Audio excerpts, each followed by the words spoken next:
Praise the lord. Welcome to showers of blessing. దేవుని కృపలో భద్రపరచబడి నూతన దినంలో ప్రవేశించాం. ఈనాటి దేవుని వాగ్దానం. నరుని హృదయములో ఆలోచనలు అనేకములుగా పుట్టును, యెహోవా యొక్క తీర్మానమే స్థిరము. Many are the plans in a person's heart, but it is the Lord's purpose that prevails. సామెతల గ్రంథం 19వ అధ్యాయం 21వ వచనం. Praise God. ఈ నూతన దినములో దేవుడు మీ కొరకు సిద్ధపరిచిన ప్రతి దీవెన ఆకాశపు వాకిళ్ళు విప్పి మీ మీద కృమ్మరించునుగాక. మరి యొక్క నూతన దినాన్ని ఆరంభిస్తున్న నేపథ్యంలో ప్రేమ కలిగిన వాగ్దానము ద్వారా దేవుడు మనల్ని దర్శిస్తూ ఉన్నాడు. మన జీవితంలో ప్రతి ఒక్కరికి ఎన్నో ఆలోచనలు, ఎన్నో ప్రణాళికలు, మరెన్నో లక్ష్యాలు ఉంటాయి. కొన్నిసార్లు రేపేం చేయాలో, వచ్చే వారం ఎలా ముందుకు వెళ్ళాలో, వచ్చే సంవత్సరంలో ఎలా ఎదగాలో అని మనం ప్రణాళికలు వేసుకుంటూ ఉంటాం. కొన్ని సాధ్యమవుతాయి, కొన్ని విఫలమవుతాయి. కానీ ఈ దినం దేవుని వాక్యం మనకు ఒక గొప్ప సత్యాన్ని గుర్తు చేస్తుంది. మన ఆలోచనలు చాలానే ఉండొచ్చు, కానీ చివరకు నిలిచేది దేవుని సంకల్పమే.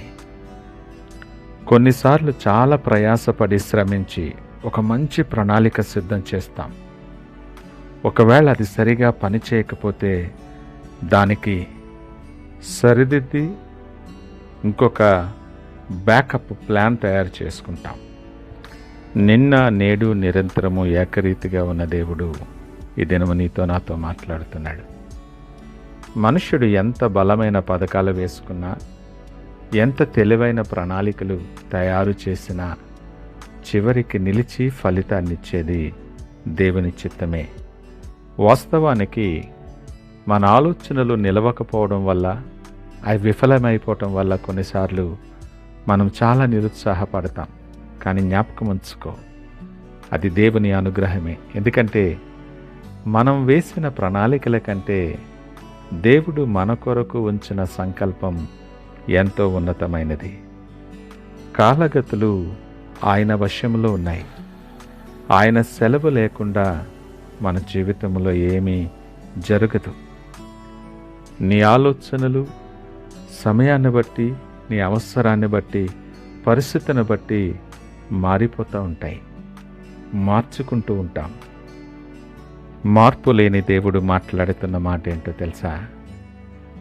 మీ కొరకు నా ఉద్దేశ్యములు సమాధానకరమైనవే కానీ హానికరమైనవి కావు. ఆలస్యమైన, నువ్వు నిరుత్సాహపడిన దేవుని ఉద్దేశాలు, ఆయన ప్రణాళికలు, ఆయన స్థిరపరిచే మార్గాలు నీకు నెమ్మది కలుగు చేసి నీకు దీవెన ఇచ్చేవే తప్ప నీకు హాని కలుగు చేసేవి కావు. అందుకే నీ ప్రణాళిక విఫలమైనప్పుడు, నీ ఆలోచన నువ్వు అనుకున్న ప్రకారం జరగనప్పుడు నిరుత్సాహపడద్దు. ఈ దినము దేవుడు నిన్ను ధైర్యపరుస్తూ ఉన్నాడు. మీ కొరకు దాచి ఉంచిన మేలు ఎంతో గొప్పది. నీ మార్గాన్ని, నీ ఆలోచనలను ఆయన చిత్తానికి అప్పగిస్తే ఆయన సంకల్పమే మన జీవితంలో స్థిరపరచబడుతుంది. అది మనకు మేలు, మనకు దీవెనకరం అని గ్రహించాలి. ఈ మాటలు వింటున్న ప్రియ దేవుని జనాంగమా, ఈ ఉదయకాలం ఇలాంటి నేపథ్యంలోనూ నడుస్తూ ఉన్నావేమో. నువ్వు ప్రయాసపడి, కష్టపడి నువ్వు చేస్తున్న ప్రణాళికలు స్థిరపడక, నిలవబడక నీకు విజయాన్ని కాక అపజయాన్ని తీసుకొచ్చి నిన్ను కృంగిపోయేలా, బలహీనపరిచేలాగా జరుగుతున్నదేమో. ఒక మాట ఆలోచన చేయి. నీ ప్రణాళిక దేవుని చేతికి అప్పగించావా? నువ్వు మొదలుపెట్టే సమస్తమును ఆయన సన్నిధిలో ఉంచి ఆయనను ప్రార్థించి నువ్వు ఆరంభించావా? చిన్న చిన్న వాటికి కూడా మనం దేవుణ్ణి అడగాల అని నిర్లక్ష్యం చేస్తున్నావేమో. ఈ దినము నువ్వేమై ఉన్నావో, నువ్వు అనుభవిస్తున్న సమస్తము కూడా ఆయన కృప వలనే. ఏ క్షణములో కూడా, ఏ దినములో కూడా ఆయన నిన్ను నిర్లక్ష్యము చేయలేదు, నిన్ను మర్చిపోలేదు కూడా.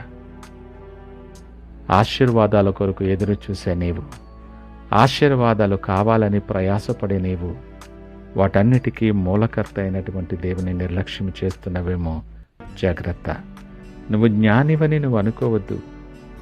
నీ ప్రవర్తన అంతటి యందు ఆయన అధికారానికి నువ్వు ఒప్పుకో. లేఖనమంటుంది, అప్పుడు నీ త్రోవలు సరళము చేయబడతాయి. నువ్వెవరివైనా, నువ్వు ఏ పరిస్థితుల్లో ఉన్నా, ఎంత విద్యావంతుడివైనా, ధనవంతుడివైనా, ఉన్నత స్థితిలో ఉన్న జ్ఞానివనుకొని నువ్వు అతిశయపడద్దు. నీ ప్రణాళికల కంటే దేవుని సంకల్పాలు శాశ్వతమైనవి. నీ బుద్ధి పరిమితమైనదే, ఆయన జ్ఞానం శాశ్వతమైనది, అపరిమితమైనది.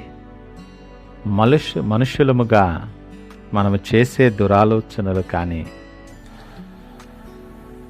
లోక సంబంధమైన ఆలోచనలు కూడా దేవుని సంకల్పాన్ని ఆపలేవు. అలాగే శత్రువు ప్రణాళికలు నీ పక్షంగా నిన్ను కృంగతీయటానికి, నిన్ను బలహీనుని చేయటానికి, నిన్ను అవమానపరచటానికి శత్రువు ప్రణాళికలు కూడా విఫలమై దేవుని సంకల్పమే నిలుస్తుంది. మనుష్యుని ప్రణాళికలు విఫలమైనప్పటికీ కూడా దేవుని ప్రణాళిక నీ పక్షంగా ఎప్పుడూ మంచిదే, అది పరిపూర్ణమైనటువంటిదే.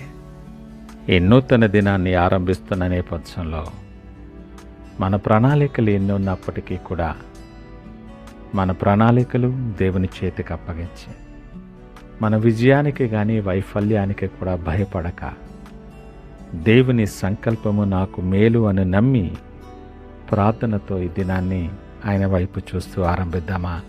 ప్రార్థన చేసుకుందాం. మహోన్నతుడు, నమ్మకమైన మా యేసయ్యా, స్తోత్రాలు. ఈ ఉదయకాల సమయం నాతో మాతో మీరు సూటిగా మాట్లాడిన విధానం చొప్పున మీకు వందనాలు, స్తోత్రాలు. నాయనా, నా ఆలోచనలు, నా ప్రణాళికలు నీ చిత్తానికి అనుగుణంగా ఉండులాగున నన్ను సిద్ధపరచు. నా ప్రవర్తన అంతటిలో మీ అధికారానికి నేను ఒప్పుకుంటున్నాను. నా జీవితం అంతటిలో నీ సంకల్పమే నిలిచిలాగున నన్ను నడిపించి ప్రభా, మరి నిరుత్సాహాలు, ఎదురు దెబ్బలు నా మార్గములు వచ్చిన నేను బలహీనపడక, నిరుత్సాహపడక నీ సంకల్పములో నేను సంతోషించులాగున నన్ను స్థిరపరచి అనేక మందికి సాక్షిగా మీకు మహిమకరముగా వాడుకొనమని సకల మహిమ, ఘనత, ప్రభావాలు మీకే ఆరోపిస్తూ యేసు పరిశుద్ధ నామమున అడుగుచున్నాము తండ్రి. ఆమేన్. God bless you.